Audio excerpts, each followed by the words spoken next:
বিসমিল্লাহির রহমানির রহিম। ইরফান কারিগরি প্রশিক্ষণ প্রতিষ্ঠানের পক্ষ থেকে সবাইকে জানাচ্ছি পুনরায় সালাম এবং শুভেচ্ছা। আজকের আলোচনার মূল বিষয় হচ্ছে মাইক্রোসফট ওয়ার্ড প্রোগ্রামটি কিভাবে ইনস্টল করার পরে ওপেন করতে হয়। তো ওপেন করার অনেকগুলো ওয়ে রয়েছে, সেই ওয়েটা আমি আপনাদের দেখাবো। তো মাইক্রোসফট ওয়ার্ড যখন আপনি ওপেন করবেন অর্থাৎ ইনস্টল করার পরে কিভাবে ওপেন করতে হবে, অর্থাৎ প্রথমত আমরা উইন্ডো স্টার্ট বাটনে ক্লিক করব। তো স্টার্ট বাটন থেকে আমরা এখান থেকে আমরা যদি দেখি যে মাইক্রোসফট ওয়ার্ড যদি এই লাইনে যদি থাকে তো বেস্ট, যদি না থাকে তাহলে আমরা অর্থাৎ এই ডিতে ক্লিক করি। অর্থাৎ মাইক্রোসফট ওয়ার্ডের প্রথম অক্ষর হচ্ছিল এম এর ঘরে যাচ্ছি, দেন তারপরে মাইক্রোসফট অফিস। আমরা দেখতে পাচ্ছি মাইক্রোসফট অফিস নামে একটি ফোল্ডার রয়েছে, যে ফোল্ডারের মধ্যে যদি ক্লিক করি তাহলে আমরা দেখব গ্রুপ আকারে অনেকগুলো সফটওয়্যার রয়েছে। তাই এখান থেকে আমরা দেখতে পাচ্ছি যে মাইক্রোসফট ওয়ার্ড প্রোগ্রামটি এখানে রয়েছে, অর্থাৎ এখানে ক্লিক করলে মাইক্রোসফট ওয়ার্ডটি ওপেন হয়ে যাবে। এছাড়া আমরা আরও অনেকগুলো ওয়েতে মাইক্রোসফট ওয়ার্ডকে ওপেন করতে পারি, যেমনটা রয়েছে যে আমরা এই জায়গা অর্থাৎ এই টাস্ক বারের মধ্যে অ্যাড করে রাখতে পারি মাইক্রোসফট ওয়ার্ডকে।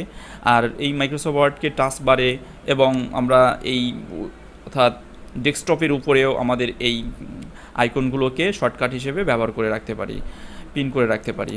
এছাড়া আমরা এখানেও কিন্তু অ্যাড করে রাখতে পারি। তা আমি একটি ওয়ে দেখাবো যে কিভাবে এগুলো করতে হয়। তা মাইক্রোসফট অফিসটি ওপেন করবেন, ওপেন করার পরে অর্থাৎ এই যে আইকনটা আছে মাইক্রোসফট ওয়ার্ডের পরে মাউসের রাইট বাটন চাপ দিতে হবে।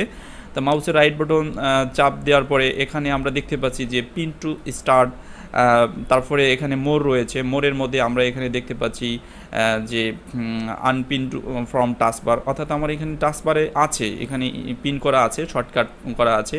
এবং স্টার্টে যদি আমি অ্যাড করতে চাই এখানে ক্লিক করার সাথে সাথে স্টার্ট অর্থাৎ এখানে কিন্তু অ্যাড হয়ে যাচ্ছে।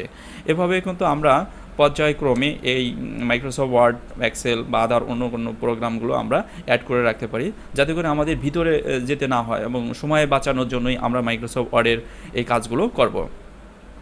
তা আশা করি সবাই বুঝতে পারছেন যে মাইক্রোসফট ওয়ার্ড কীভাবে ওপেন করতে হয়।